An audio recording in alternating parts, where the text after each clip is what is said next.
Бүгінгі күннің басты жаңалықтарымен бөлісетін боламыз. Армысыңдар достар, эфирде Баймедиа, біз бастаймыз. Оқу-ағарту министрі Ғани Бейсенбаев үкімет отырысынан кейін өткен баспасөз мәслихатында жекеменшік мектептер неге жабылып жатқандығын айтып берді.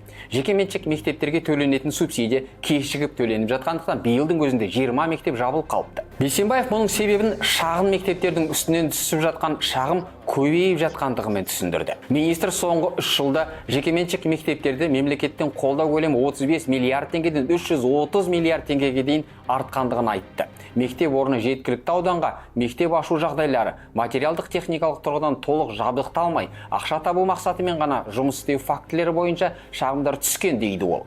Кезінде жекеменшік мектептердің саны 100-ден артық болса, қазір 900-ден асып кеткен. Мекеме жекеменшік болғанымен бала жекеменшік емес дейді министр. Бүгінгі күні біз дәл қазір 7 өңірде ғана мектептердің қаржысы ішінара ғана төленгендігін көріп отырмыз. Бұны біз бақылауда ұстап отырмыз. Міндетті түрде жергілікті жердегі әкімдіктер қажетті мектептердің тиісті қаржысын беруге міндетті. Бір ғана мәселе қосымша айтып кететін. Мысалы, былтыр мынандай ақпарат шықты.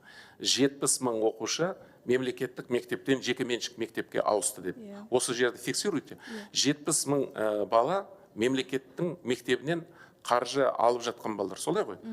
Енді ол қаржы сол мемлекет бөлді ол балаларға, мемлекеттік мектепте оқып жатқандықтан, сол қаржы жекеменшікке кеткен кезде, ол қаржы жекеменшікке сол баламен бірге кету керек.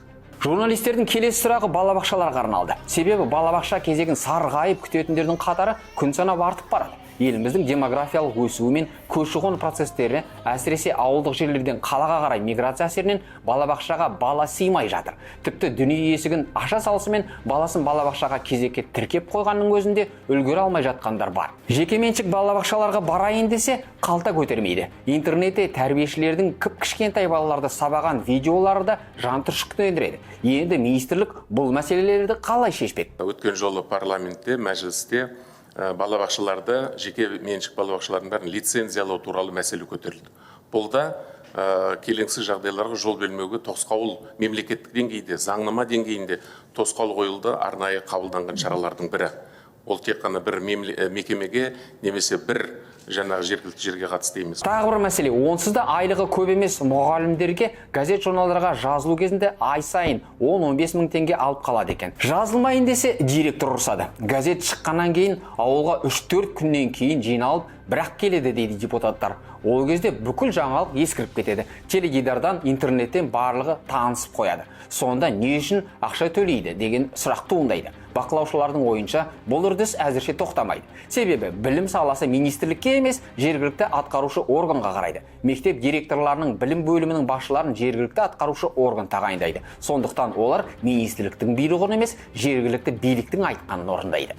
Мектептен, білім мекемесінен тыс жерлерге мұғалімдер жаңағыны біз айтып отырық. Артық жұмыспенен жаңағы жүктемеуіміз керек. Заң қабылданды. Заң шеңберінде мұғалім өзінің мекемесіндегі мәселеге ғана түгелде жауапты.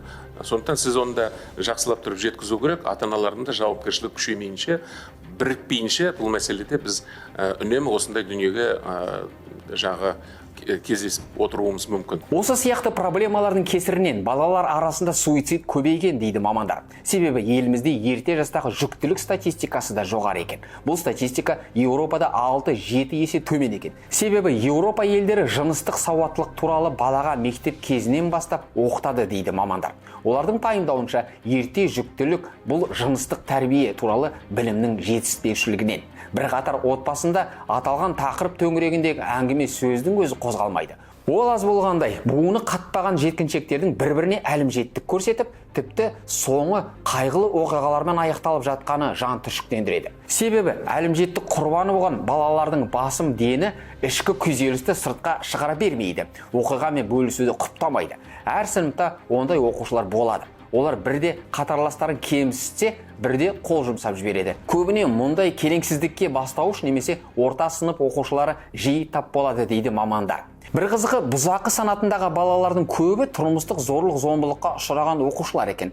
Үйінде ата-анасы, туыстары баланы ұрса, ол мектепте қатарластарына күш көрсету арқылы ашуын шығаруға, әлін көрсетуге тырысады екен. Мұндай балаға міндетті түрде психологиялық көмек қажет. Бірақ мектеп әкімшілігі кей кезде репутациясын, яғни абыройын бұзбау мақсатында әлімжеттік жағдайларын жылы жауып қояды екен. Осымен бүгінгі ақпаратымыз тәмам. Біздің каналға жазылыңыздар, лайк басып, пікір қалдырыңыздар.